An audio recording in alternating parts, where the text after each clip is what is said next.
C'est toujours très émouvant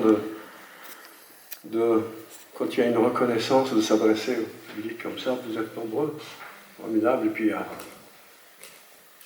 éminemment de beauté qui monte là, et que c'est toujours les êtres de beauté qui gagnent. Vous savez, le crime, les assassins font du bruit, mais c'est les êtres de beauté qui gagnent. Et nous gagnerons.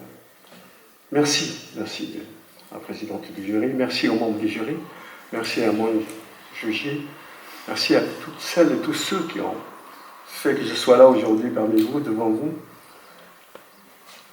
Je suis là avec très ému de cette reconnaissance. Vous savez, la légitimité, on se la donne.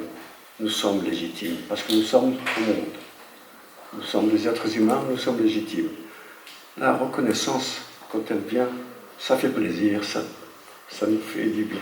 Mais en même temps, pour paraphraser un immense écrivain qui est de la même terre que moi, Albert Camus, qui dit dans Le Premier Homme, dans cet avant-dernier chapitre, bonjour Anne, merci, qui dit dans l'avant-dernier chapitre du Premier Homme, ce chapitre intitulé « Obscur à soi-même », il dit « Préparé par la nudité de mon enfance, je ne cherche aucune place, car je suis à ma place partout, celle des êtres et de la joie. » C'est cela. Je n'ai pas besoin de place. Vous m'offrez une, c'est la mienne, puisque c'est vous qui avez décidé que je sois là. Et puis, cette distinction m'honore donc. Merci infiniment, parce qu'elle me donne cette place-là, qui est la mienne. Et elle m'oblige aussi.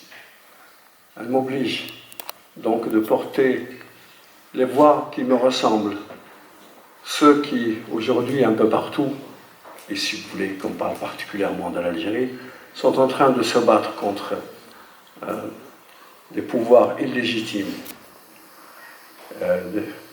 des corrompus qui ont saigné ce pays, l'Algérie.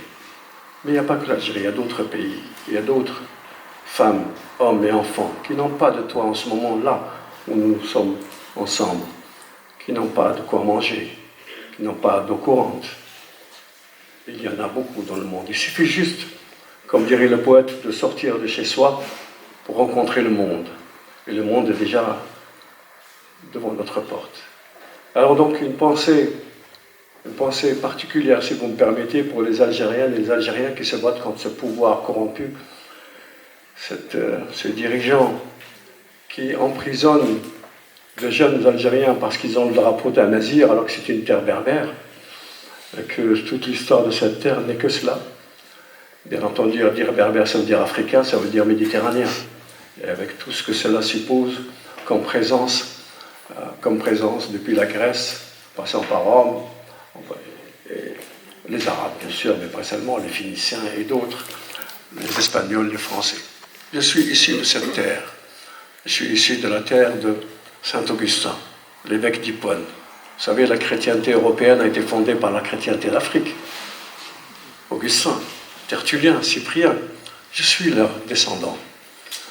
Je suis de cette terre où la Caïna a pris les armes pour repousser la conquête arabe. Son Dieu a été juif. Je suis de là. Je suis, donc, vous l'avez compris, je suis juif, je suis chrétien.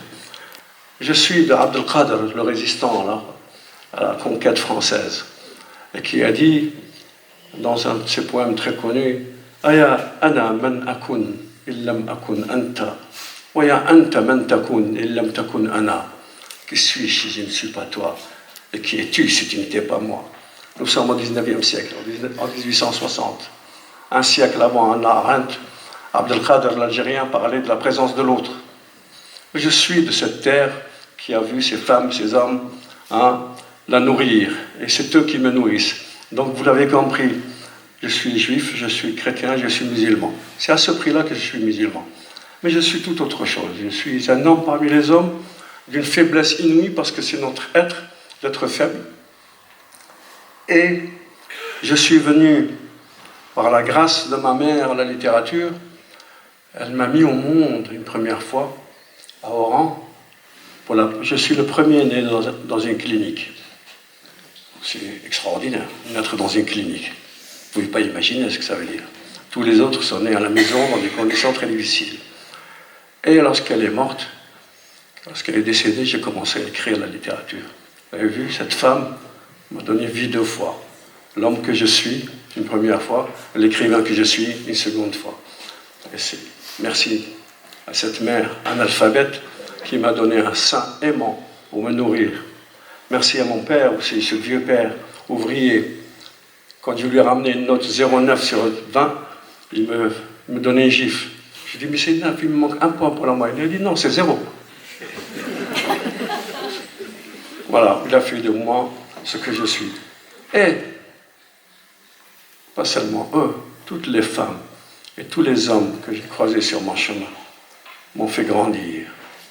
C'est pour ça que je me tiens debout. Autrement, avec les cicatrices, on ne va pas tenir debout. C'est parce qu'il y a de l'amour sur le chemin et des rencontres. Moi, je suis juste un écrivain modeste, à ma place, en train d'écrire. Rien ne m'intéresse que l'écriture et la rencontre. Alors tout à l'heure, j'ai entendu monsieur parler des racines. Merci de m'avoir tendu la perche. J'étais à hier avec Hyères, à côté de Toulon, et je visitais la ville et à un moment donné, on m'a emmené voir l'endroit où on cultive les palmiers. On m'a dit, là, on fait la culture de palmiers, de beaux palmiers. Et j'ai appris là que l'Arabie Saoudite achète les palmiers de hier et les emmène sur son territoire. Et là, j'ai compris que mes racines sont sur ma tête. Mais c'est quoi, là, le terroir, c'est quoi? L'exil, c'est quoi? Il y a 2 possibilités. Ou alors, s'inventer, comme chaque matin nous le faisons, puisque chaque matin le miracle s'accomplit, que nous sommes vivants, et que c'est merveilleux. Après, à chacun d'entre nous d'inventer sa journée. Donc, soit s'inventer, aller vers le monde et faire la rencontre de l'autre, des femmes et des hommes de ce monde, quel qu'il soit, soit se retourner. Et alors, se retourner, qu'est-ce qu'on va trouver? Des pierres disséminées sur ce long chemin de cicatrices, de douleurs. Et alors, on est tenté par les ramasser. Se retourner et ramasser les pierres. C'est sans fin. Ça ne mène nulle part. Rien du tout. C'est pas possible. On va ressasser, on va être malheureux, on va souffrir, encore pire. Et moi, je suis né sur cette terre algérienne dont je vous ai donné quelques éléments. Mais je suis aussi de cette graine de poète algérien qui s'appelle Kateb Yassine, Jean Sénac et Malak Haddad. Et justement, Malak Haddad disait « Moi, la haine me choque, car je suis comme une vulgarité, car je suis un amoureux. » Merci.